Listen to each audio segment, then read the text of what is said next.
경기도 신도시에 살고 있는 결혼 3년 차 20대 여자입니다.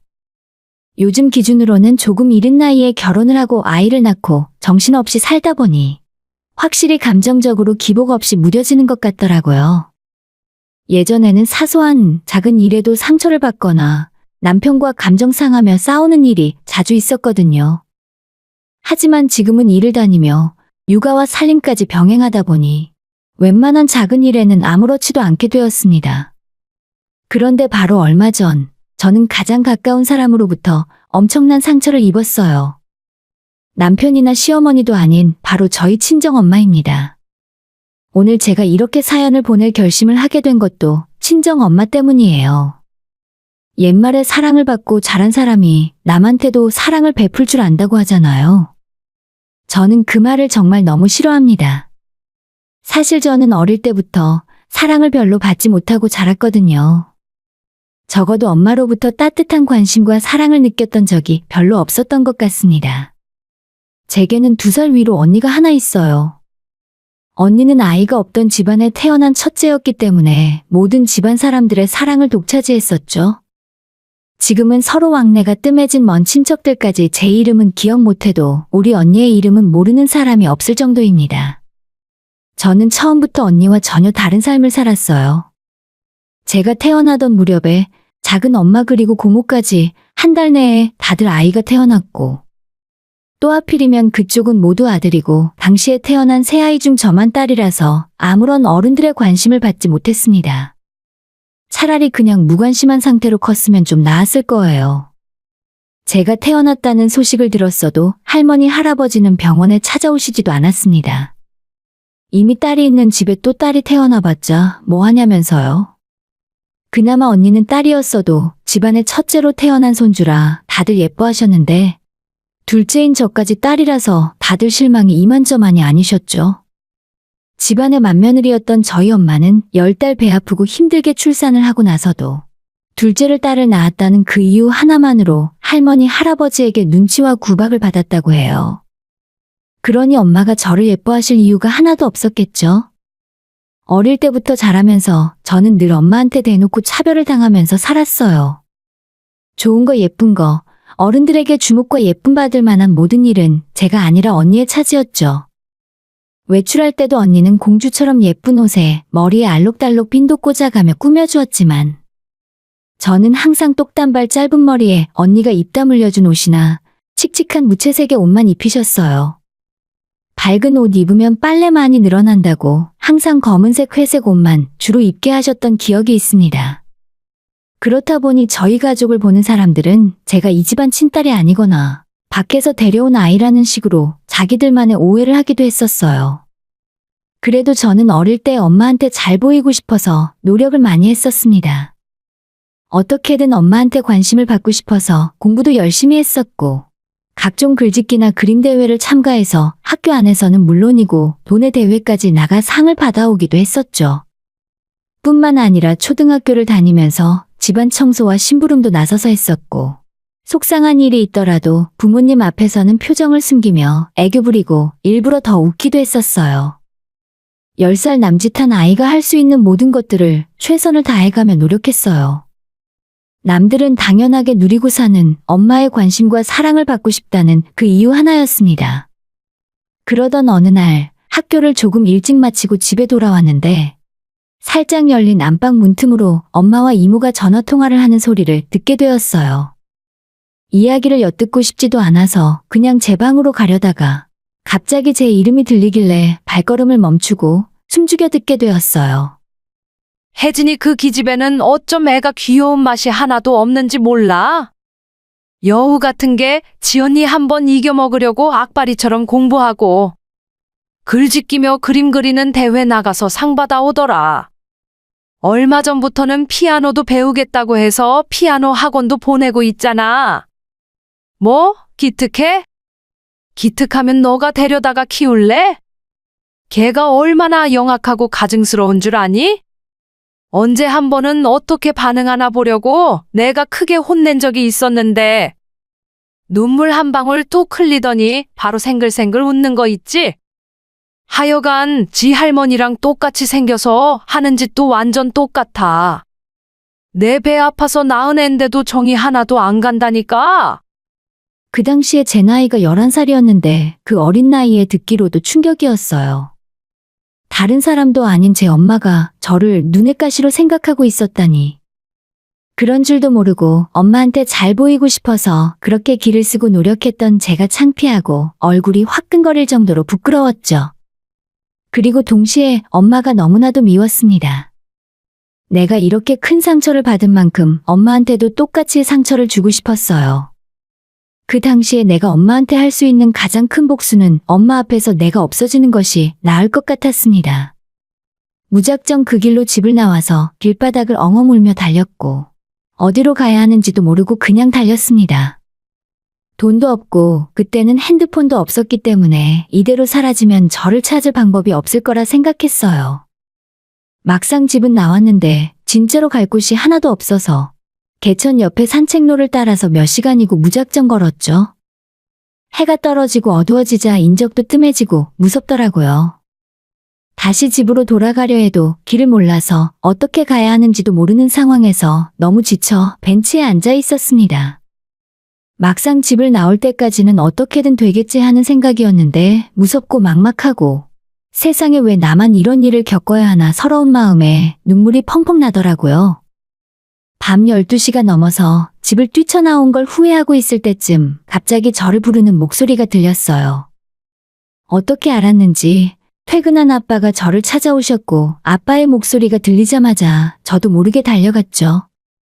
감정이 복받쳐 올라 아빠 품에 안겨 한참을 울었어요. 그리고 그날 제가 들었던 이야기를 아빠에게 모조리 이야기했습니다. 집에 다시 돌아가고 싶지 않고 엄마 얼굴을 보고 싶지도 않다고 했어요. 결국 그날 밤 엄마와 아빠는 크게 다투셨고 언니는 저를 째려보며 만약 부모님이 이혼이라도 하시게 된다면 그건 전부 제 탓이니까 가만 안 둘 거라 하더라고요. 저는 어린 마음에 진짜로 나 때문에 부모님이 이혼을 하시는 게 아닐까 걱정을 하며 잠이 들었던 기억이 납니다. 다행히 부모님이 그 싸움 때문에 이혼까지 하시진 않았지만 그 뒤로 한동안 냉전 상태로 지내셨어요. 엄마는 역시 그 이후로 저한테 냉랭하게 대하셨고요. 그날 이후 저는 한 가지 결심을 하게 되었습니다. 어차피 엄마한테는 언니뿐이고 구질구질하게 사랑과 관심을 구걸하지 말자고요. 그때부터 저는 엄마의 사랑을 받기 위해 노력하는 짓 따위는 전혀 하지 않았습니다. 열심히 공부하고 좋은 대학 좋은 직장 구해서 내 능력으로 이 집을 하루라도 빨리 떠나야겠다는 생각뿐이었죠. 제가 고등학교를 다니고 있을 때 아빠가 암으로 투병하시다가 세상을 떠나셨고 그 뒤로는 본격적으로 이 집을 떠나기 위해 돈을 모으기 시작했어요. 그나마 이 집안에서 최소한의 인간 대우를 해주셨던 아빠가 돌아가셨고 제가 공부를 아무리 열심히 하더라도 엄마가 저를 대학까지 보내주실 리가 없었거든요. 고등학생 신분으로 돈을 벌 수 있는 방법이 많이 있는 건 아니라서 학교가 끝나면 패스트푸드점 아르바이트부터 인터넷 쇼핑몰의 피팅 모델 일도 하고 돈을 준다는 건 닥치는 대로 다 했어요. 그렇게 번 돈을 차곡차곡 다 모아두었고 20살이 되었을 때 저는 제 힘으로 집을 나와 살게 되었습니다. 남들은 집 떠나면 고생이라고 하는데 저는 오히려 그 반대였어요. 20살이 되어 이제는 아르바이트가 아니라 제대로 된 직장을 다니기 시작했고 200만 원이 넘는 월급은 혼자 살기에 충분한 돈이었어요.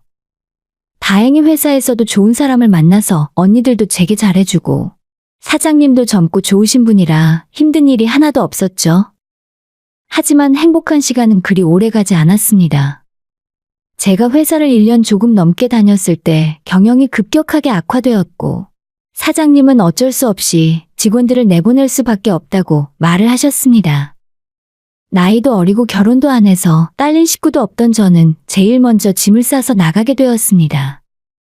그래도 눈앞이 막막하진 않았던 건 사장님이 퇴직금도 넉넉하게 넣어주셨고 본인이 잘 아는 지인의 회사에 저를 추천해 주셔서 바로 계속 일을 이어서 할 수 있었다는 점이에요.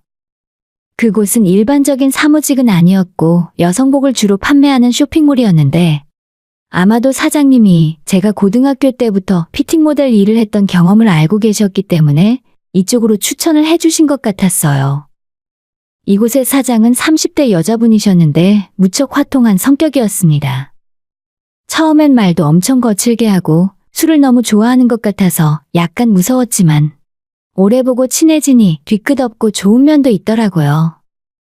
평생 집에서 엄마와 언니의 눈치만 보며 주눅들어 살다가 이런 사장님 밑에서 일을 하고 친해지니까 제 소심한 성격도 점점 바뀌어 가는 걸 느낄 수 있었습니다.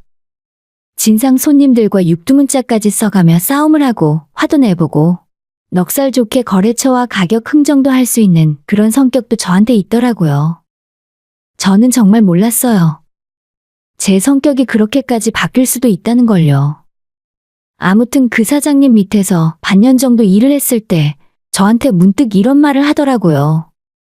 근데 정훈이랑 무슨 관계야? 난 걔가 사람 데려와서 잘 봐달라고 하는 걸 너 말곤 본 적이 없어. 정훈이라는 사람은 회사가 어렵게 되면서 이곳에 저를 소개시켜준 예전 직장의 사장님이었죠. 네? 무슨 관계라뇨?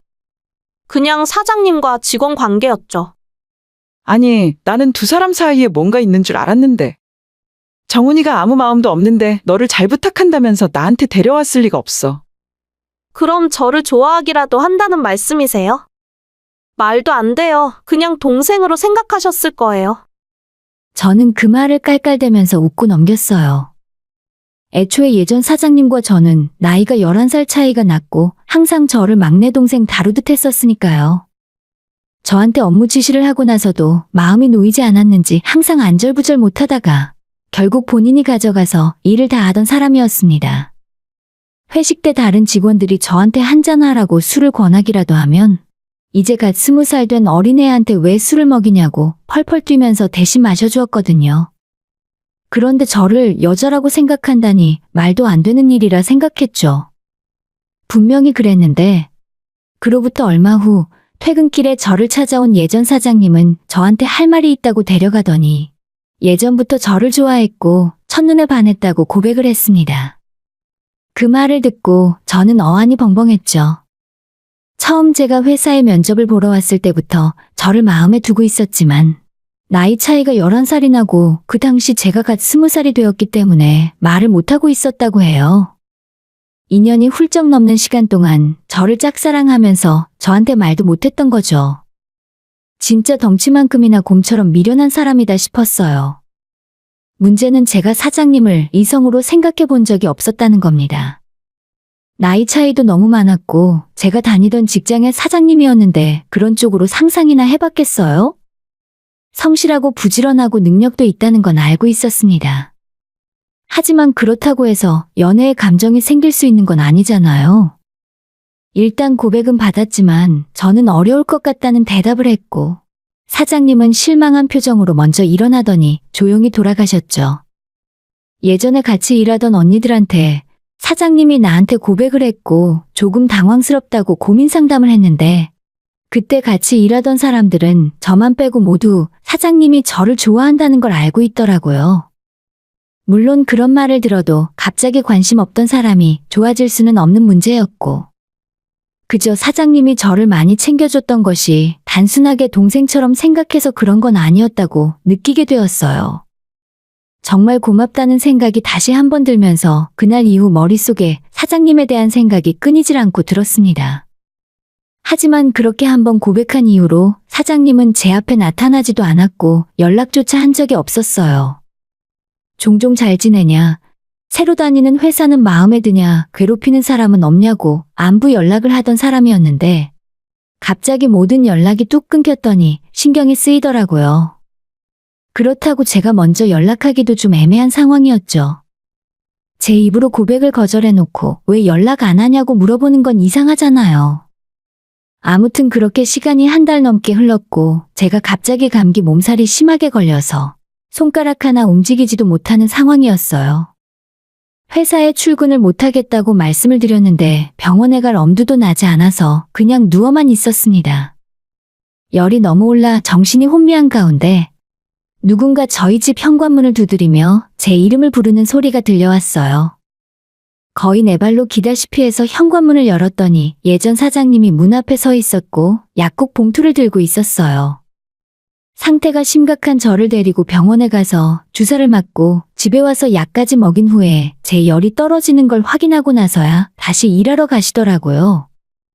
혼자 살면 잘 먹어야 한다고 죽도 사놓으시고 반찬도 이것저것 사서 냉장고에 넣어놓고 가셨어요.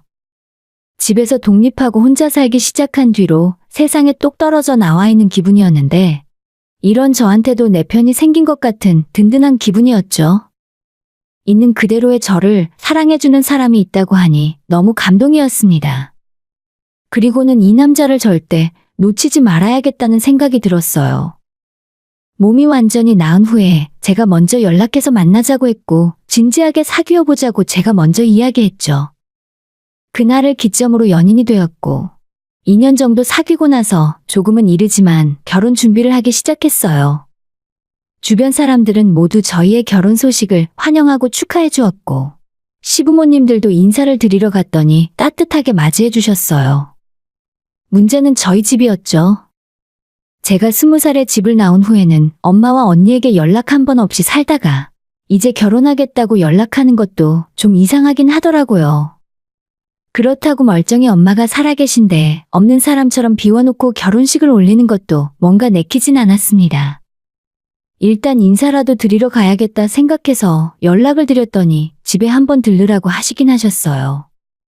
저한테 막대하던 것처럼 제 남편에게도 함부로 하면 어쩌나 싶었는데 아니나 다를까 인사드리러 갔더니 식사는커녕 커피 한 잔을 내어오질 않았어요. 엄마는 그냥 뚱한 표정을 지으며 결혼식 날짜 잡으면 연락하라는 말 한마디만 하실 뿐이었죠. 그렇게 하나마나 한 인사를 마치고 집을 빠져나오는데 남자친구에게 어찌나 미안하던지 쥐구멍이라도 있으면 들어가 숨고 싶었습니다. 오히려 남자친구가 저를 위로해 주었고 안 그래도 어색하고 불편했는데 밥 먹고 가라 할까봐 걱정했다며 농담까지 해주었습니다. 제가 시댁에 인사하러 갔을 때는 상다리가 휘어지게 맛있는 음식을 차려주셨는데 너무 비교되는 양가 반응에 많이 서운했을 텐데도 저를 생각해서 아무렇지 않은 척하는 모습이 고마웠습니다. 아무튼 그렇게 양가 인사까지 마치고 본격적으로 결혼 준비를 시작했어요. 예단이랑 폐물은 생략했고 남자친구와 시댁에서 신혼집을 마련하고 저는 그동안 모아둔 돈으로 혼수를 어느 정도 맞추고 시작할 수가 있었습니다. 친정에는 10원짜리 한 푼 받지 않고 결혼할 수 있었죠. 결혼하고 1년쯤 지나서 임신을 한 저는 작년에 건강한 딸을 낳았어요. 솔직히 아이가 생기고 엄마가 되고 나니 친정엄마 생각이 더 많이 나더라고요. 엄마도 나를 낳을 때 이렇게 힘들게 고생을 했겠구나 생각을 하니까 그동안 엄마를 미워하고 원망했던 것이 죄송했습니다. 그래서 아이 낳고 얼마 후에 엄마에게 전화를 걸었어요. 하지만 돌아온 대답이 가관이었습니다. 너 혹시 나한테 산후조리 도와달라고 연락한 거니? 그런 거면 꿈깨.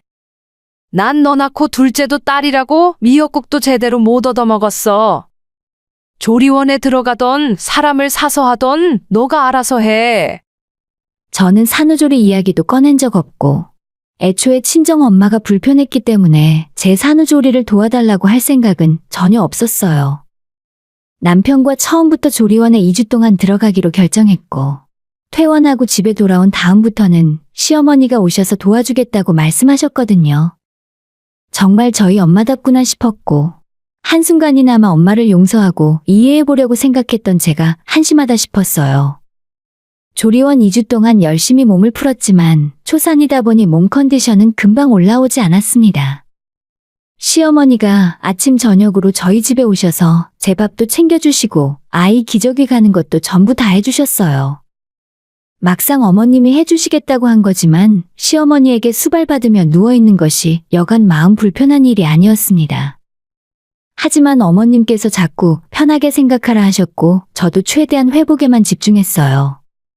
시어머니에게 받은 사랑이 많다 보니 저도 어머님을 각별하게 생각하게 되더라고요. 어머님이랑 외출하러 나가면 사람들은 저희를 친정엄마와 딸로 생각하는 사람이 많았습니다.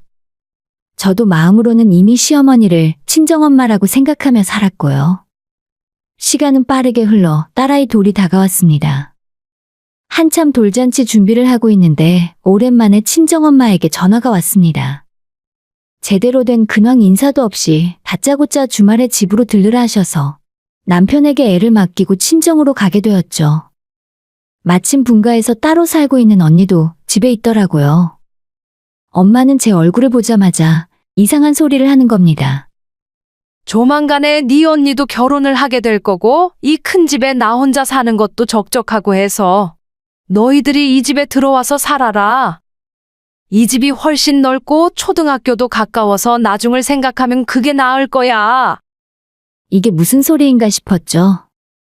언제부터 엄마가 저를 생각했다고 집에 들어와 같이 살자니요. 게다가 하루아침에 처가살이를 하게 되는 저희 남편 입장은 어떻겠어요. 애초에 말이 안 되는 소리였죠. 갑자기 불러서 무슨 헛소리를 하는 거야? 내가 왜 엄마랑 같이 살아? 엄마는 사위 이름이나 기억해? 지금까지 따뜻한 밥 한 번 해먹인 적 없으면서 우리 보고 엄마를 모시고 살라고? 나 말고 엄마가 좋아하는 큰딸이랑 같이 살자고 해. 저는 어찌나 화가 나던지 그동안 속에 묻어뒀던 서운한 이야기까지 전부 꺼내 하소연했죠. 그랬더니 엄마가 하는 말이 더 가관이었습니다. 넌 예나 지금이나 그 싸가지는 변함이 없구나. 낳아주고 키워주고 고등학교 졸업까지 공부도 다 시켜줬으면 너도 이제 자식된 도리는 해야 하는 거 아니냐? 부모가 나이 먹고 힘 없어지면 당연히 모시고 살 생각을 해야지.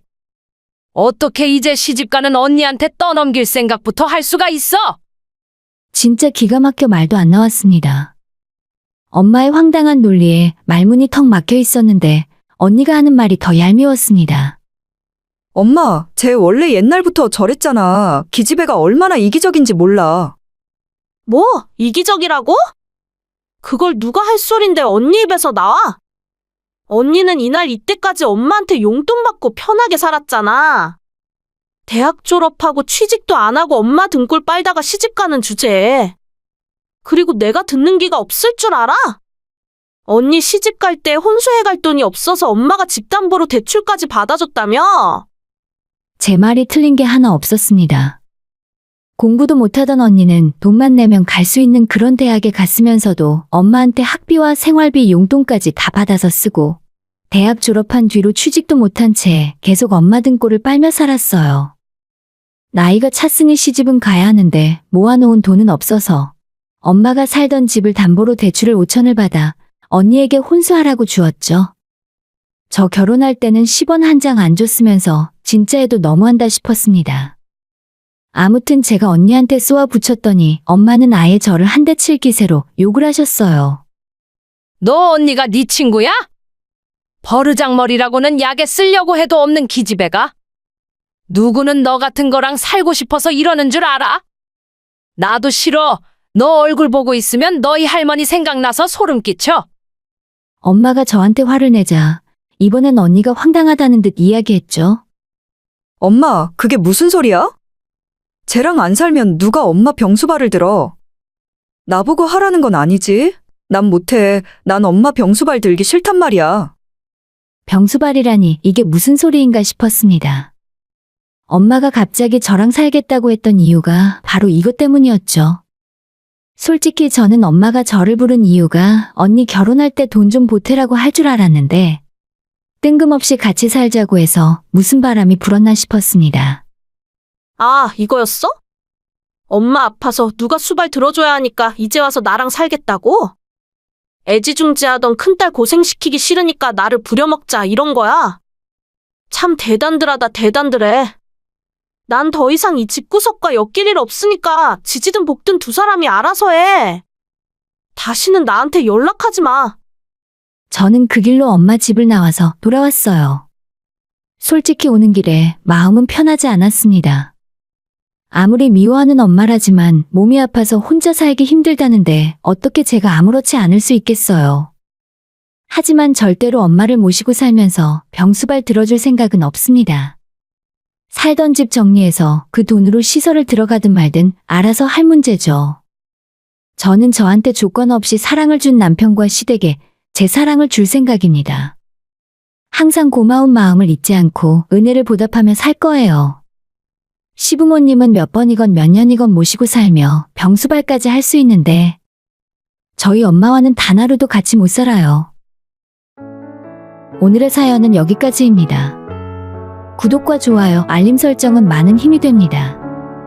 다들 행복하시고 좋은 하루 되세요.